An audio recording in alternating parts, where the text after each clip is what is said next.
कांग्रेस ने एक प्रेस वार्ता कर मंगलवार को भाजपा पर जमकर निशाना साधा। कांग्रेस प्रवक्ता सुप्रिया श्रीनेत ने आरोप लगाते हुए कहा कि मोदी सरकार के कार्यकाल में एनपीए में 365% का उछाल आया है और जानबूझकर ऋण चुकता नहीं करने के मामलों में राशि 23,000 करोड़ रुपए से बढ़कर 2.4 लाख करोड़ रुपए हो गई है। सुप्रिया ने कहा कि इस सरकार में 38 पूंजीपति बड़ा बैंक घोटाला करने के बाद देश छोड़कर भाग गए हैं और पिछले 5 वर्षों में सरकार ने 10,09,510 करोड़ के एनपीए को बट्टे खाते में डाल दिया है। एक बहुत अहम मुद्दे पर आपके पास आए हैं। बैंक लोन से हम सब वाकिफ हैं। हम सब लोगों ने, आपने, हमने, मध्यम वर्ग में ज्यादातर लोगों ने, निम्न मध्यम वर्ग में लोग लोन लेते हैं।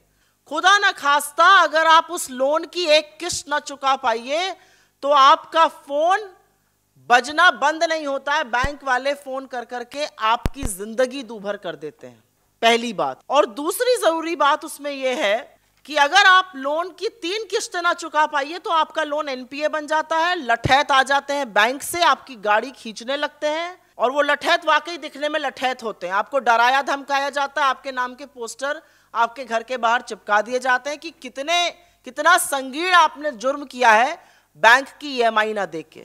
और बदकिस्मती से अगर आप किसान हैं तो आपके खिलाफ एफआईआर होगी, कचहरी में आपकी फोटो चिपकाई जाएगी और जेल तक होगी। और तमामों ऐसे मामले हैं जहां पर 1 या 2 लाख रुपए के लिए किसानों को जेल की सजा काटनी पड़ी है। अगर आप इस देश के बड़े पूंजीपति हैं और आपने 1-2 लाख का नहीं, हजारों करोड़ का लोन लिया है तो आपको बिल्कुल भी चिंता करने की जरूरत नहीं है। सरकार दरिया दिल है, सरकार आपको रियायत देगी। और कैसे कर रही है ये मेहरबानी? पिछले 5 साल में 10,09,510 करोड़, 10 लाख करोड़ से ऊपर का ऋण राइट ऑफ किया गया है। जो राइट ऑफ हुआ 10 लाख करोड़ से ऊपर का, केवल 13%, 1,32,000 करोड़ मात्र वसूल हो पाए।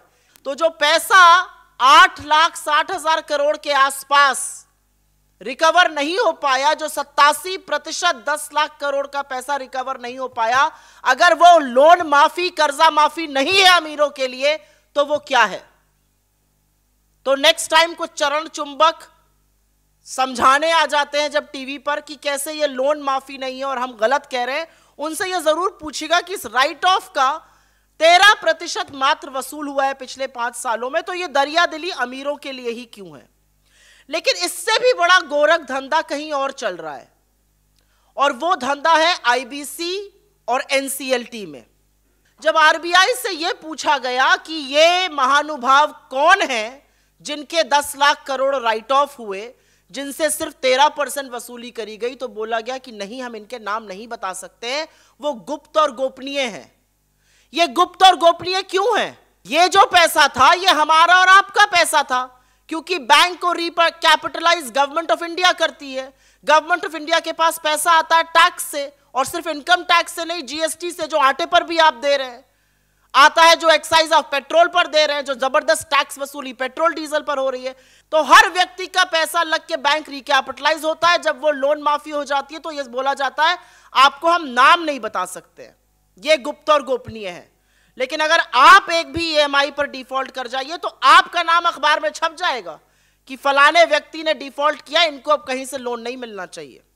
लेकिन उससे ज्यादा गंभीर बात यह है कि सरकार की नाक के नीचे, और मेरा मानना है सरकार के संरक्षण के चलते, 1 नहीं, 2 नहीं, 3 नहीं, 38 ऐसे लोग जिन्होंने बड़े बड़े बैंक के फ्रॉड और घोटाले किए, हमारे आपके पैसे को डुबोया, बैंकों को चपत लगाई, वो आज देश छोड़कर भाग चुके हैं। और मोदी जी और उनकी तमामों एजेंसी जो फ्रंटल बन चुकी हैं, वो हाथ मलती रह गई चश्मा पहनकर। और अधिक खबरों के लिए आप हमारे YouTube चैनल दैनिक इंडिया दर्पण को अभी सब्सक्राइब करें और नोटिफिकेशन के लिए बेल आइकन को प्रेस करना ना भूलें।